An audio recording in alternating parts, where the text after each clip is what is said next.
Good morning, my dear brothers and sisters.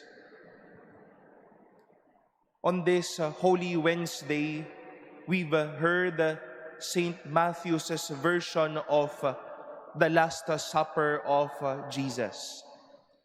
And part of the story, particularly in today's Gospel, was packed with the desire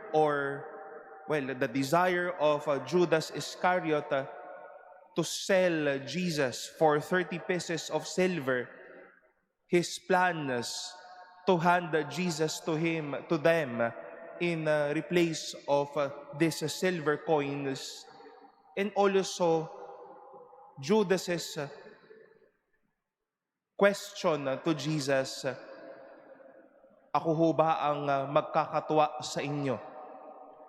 Both began and ended with that experience and desire of betraying the Lord. But what lies in between these strong desires of turning away or of betraying the Lord was Jesus' way of preparing and even inviting his disciples to come and celebrate the last or the supper with Jesus himself. Pinaghandaan nila yung araw na ito ng kanilang pagsasama-sama sa pagkainan.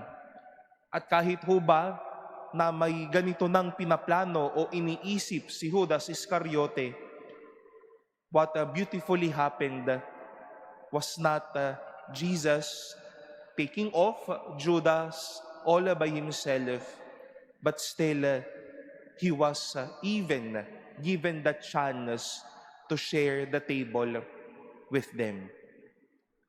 And we get to realize this message, my dear brothers and sisters. In the many ways we turn away from the Lord, He will continue and He will endlessly offer a table for us. Sa madaming mga pagkakataong tayo na mismo ang gumagawa, pumaplano, nag-e-execute ng mga sarili-sarili ho nating pagkakatwa. Huwag ho nating kakalimutan na sa madaming beses tayong pumuputol ng relasyon, madami naman ding beses pong gumagawa ng paraan para tipunin at pagkaisahin tayo lagi ng Diyos. Eating together, tables during the time of Jesus is indeed an experience of community. You don't eat with the strangers. You don't eat with foreigners.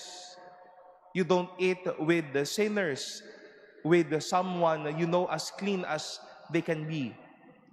But for Jesus, even those plotting to kill him, even those in a little while will be leaving him off when he suffered, even those who would deny him, he still offers a table to dine and to be reconciled.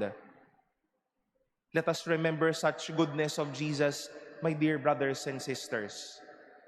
For the many times we have also planned, prepared, and executed our betrayals and of us turning away from Jesus, He offers a table that will reconcile us with Him, a table that will strengthen a loosed and even a wounded relationship, a table where He will be there and will be able to say to us, I welcome you, I forgive you, and I wish to strengthen you.